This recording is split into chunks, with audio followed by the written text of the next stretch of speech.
Hello friends, I am Harish Demla from Accurate Fortune Astrology। दोस्तों, सिंह लगन में आगे बढ़ते हैं और देखते हैं यदि बुध देव छठे घर में बैठ जाएं तो हमें क्या फल देंगे। देखिए दोस्तों, छठा घर एक दुष्टाना घर है और छठे घर से हम देखते हैं debts, disputes, obstacles, daily life and diseases and litigations. And यहाँ पर हम देखते हैं अपने पेट्स, और ये हमें हमारे छोटे मामा का घर है, और यहाँ से हम वर्क इन्वायरमेंट देखते हैं, अपने कुलीग्स वगैरह भी देखते हैं। तो अब बुध जो है वो दूसरे और 11वें घर का लॉर्ड है सिंह लगन में। दोनों ही वेल्थ के घर हैं, एक इनकम का है, दूसरा वेल्थ का है, फैमिली का है। और इनकम के साथ साथ 11th हाउस से हम नेटवर्क सर्कल भी देखते हैं, बड़े भाई बहन भी देखते हैं, और हमारी इच्छाओं की पूर्ति देखते हैं, एस्पिरेशंस देखते हैं, मटेरियलिस्टिक डिजायर्स देखते हैं। अब बुध छठे घर में आ गए। नॉर्मली देखिए, जब भी 11th हाउस का लॉर्ड 6th हाउस में आ जाए तो आपका इनकम का एक मेजर पार्ट कहीं ना कहीं डेट्स में जाता है। तो इसका मतलब ये जो नेटिव है, इसके ऊपर डेट्स तो रहेंगे ही रहेंगे इस भाव में, और बल्कि पारिवारिक जो हमारा वेल्थ होती है वो भी कहीं ना कहीं डिस्प्यूट्स में, लिटिगेशन में या डेट्स में खराब हो सकती है या लग सकती है, इन्वॉल्वमेंट हो सकता है। लेकिन छठा घर क्योंकि लोगों को सर्विस देने का भी है और फाइनेंशियल लेन देन का भी है, और यानी कि लिटिगेशन का भी है। अगर ये पॉजिटिव बैठ जाए मरकरी यहाँ पर, तो ऐसा भी यहाँ पर होता है कि हमारा जो है ऐसा कोई काम होगा जिसमें हम लोगों के डिस्प्यूट्स को रिजॉल्व करेंगे, या लोगों की बीमारियों को हैंडल करेंगे, या कुछ हम फार्मा के काम में आ सकते हैं, ट्रेडिंग के काम में आ सकते हैं, या लिटिगेशन वगैरह के काम में आ सकते हैं। लेकिन उसमें ये देखना पड़ेगा कि बुध पॉजिटिवली बैठा है।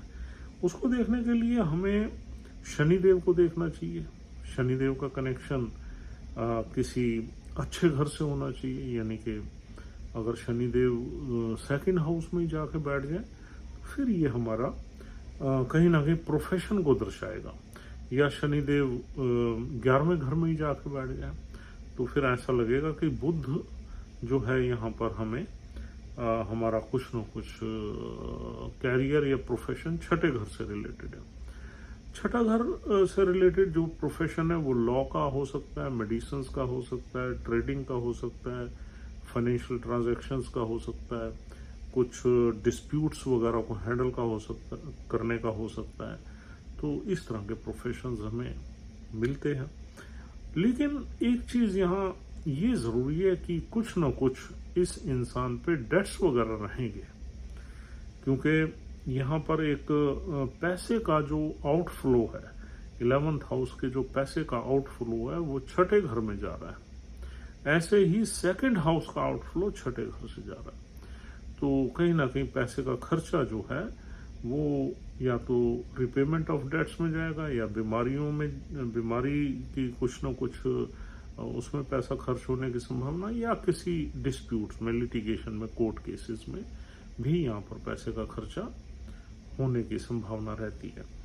लेकिन क्योंकि ये शनि की राशि जो है बुध की प्रिय राशि है, मित्र राशि है, या न्यूट्रल राशि है यूं कहना चाहिए, तो यहाँ पर चीजें इतनी मुश्किल नहीं रहेंगी। अगर इंसान डेट्स वगैरह में भी जाता है या पैसा वैसा उधारी लेता है किसी फाइनेंशियल इंस्टीट्यूशन से, या प्राइवेट बोरोइंग्स करता है, तो उसकी कैपेसिटी होगी उस पैसे को रिपे करने की। और इंसान बड़ा क्लेवर रहता है, यहाँ पर बड़ा डेयरिंग रहता है, फाइटर रहता है, एम्बिशियस रहता है, क्योंकि ये राशि बड़ी पावरफुल है।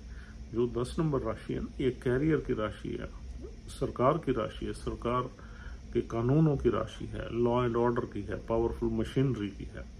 तो यहाँ इसलिए हम प्रोफेशनल लाइफ को भी डिनाई नहीं कर सकते। प्रोफेशनल लाइफ में भी इंसान बुध उसको ले जा सकता है।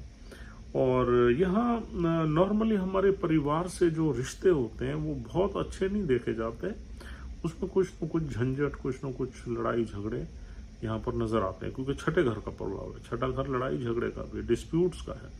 तो पारिवारिक मामलों में कुछ न कुछ यहाँ डिस्प्यूट्स नजर आते हैं, बड़े भाई बहनों से कोई न कोई विवाद नजर आते हैं, और हमारी इच्छाओं की पूर्ति में देरी नजर आती है, यानी कि कुछ टाइम लगेगा, बड़ी मेहनत करनी पड़ेगी हमें पैसा कमाने के लिए, और तभी हमारी इच्छाओं की पूर्ति होगी। यहाँ हमारे नेटवर्क सर्कल के साथ भी हमारा कोई बहुत ज़्यादा अमेजिंग रिलेशनशिप नहीं नज़र आती, बिकॉज 11वें घर का संबंध छठे घर से बन गया, और छठा घर तो दुष्टाना घर है।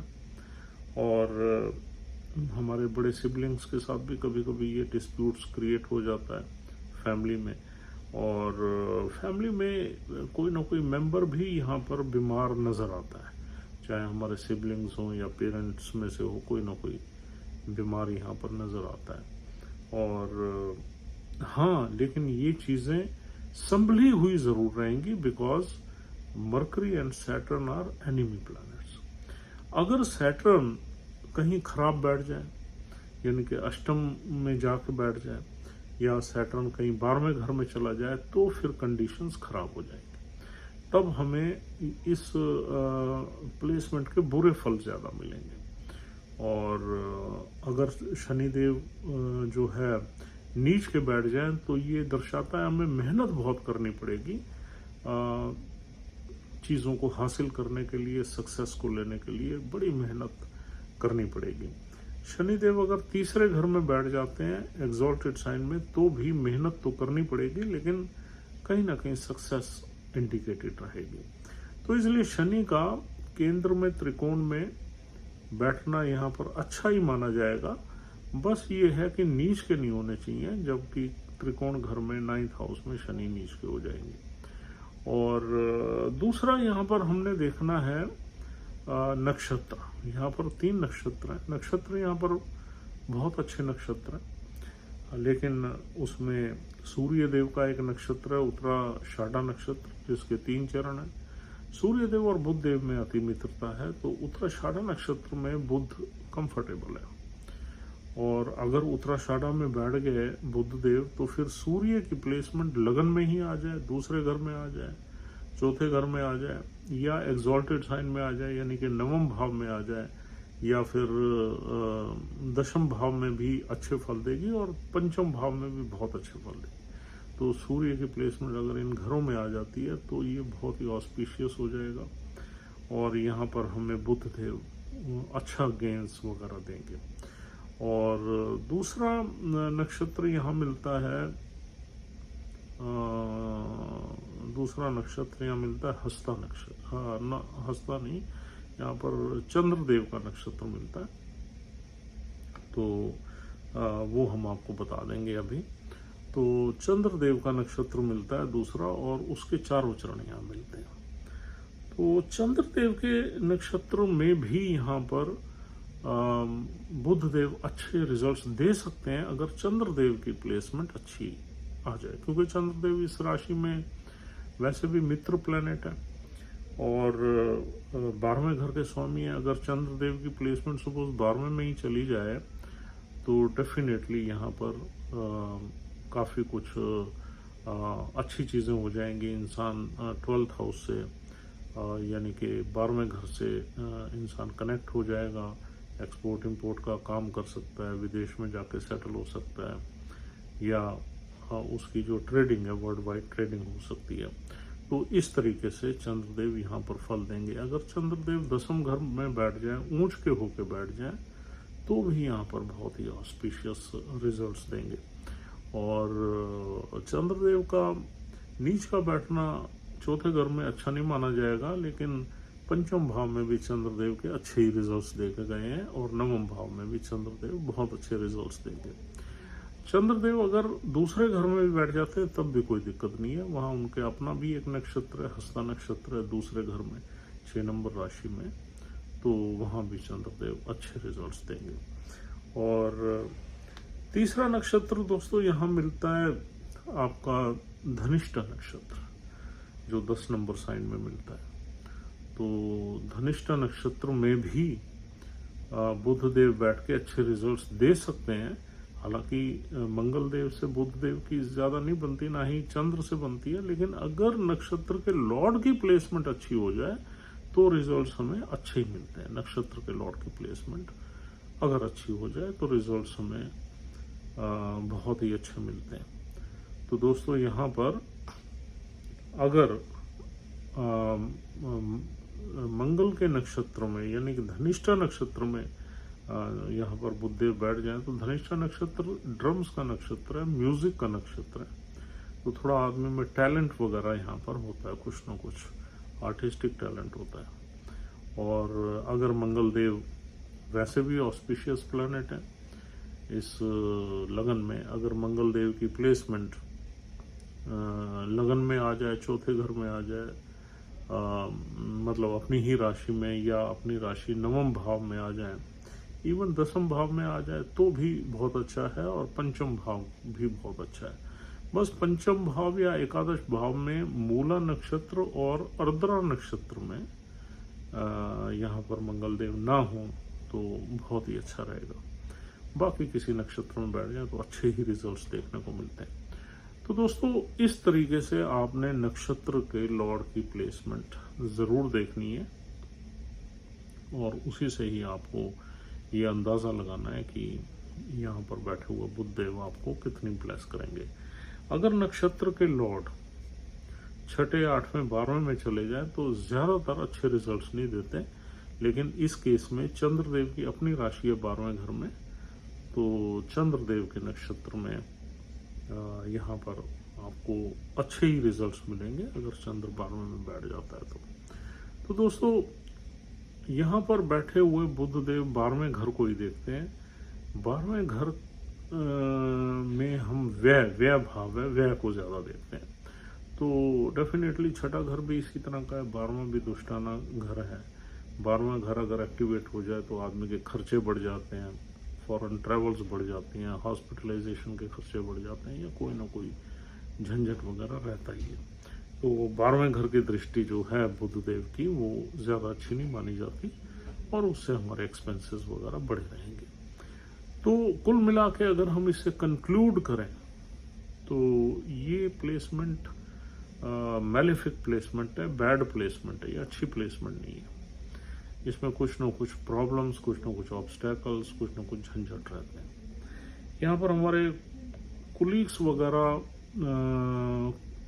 के साथ जो रिलेशनशिप है वो न्यूट्रल रहती है, और यहाँ पर हमारा खर्चा, हमारे पेट्स वगैरह पे भी खर्चा वगैरह हो सकता है, और हमारे जो मामा है उसकी तरफ हमारा झुकाव हो सकता है। जो हमारे मदर का छोटा अगर कोई भाई है तो उसकी तरफ झुकाव हो सकता है। ये प्लेसमेंट हमें कई तरह के डिस्प्यूट्स में भी धकेल सकती है, ऑब्स्टेकल्स में भी धकेल सकती है, और हमारे पैसे का नुकसान करवा सकती है।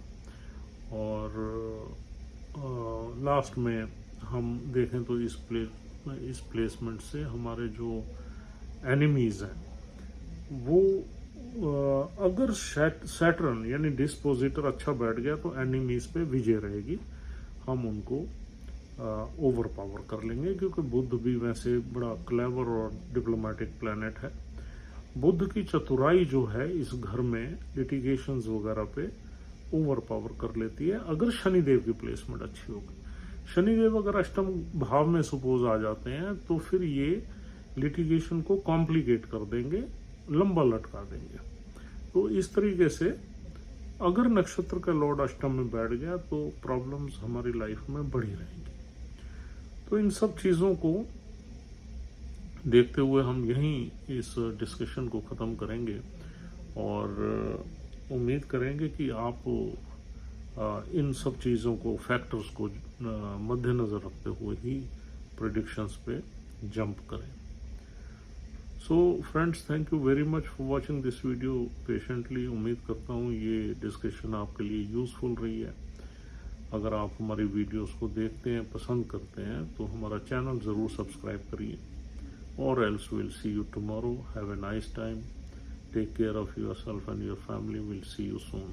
Thank you very much.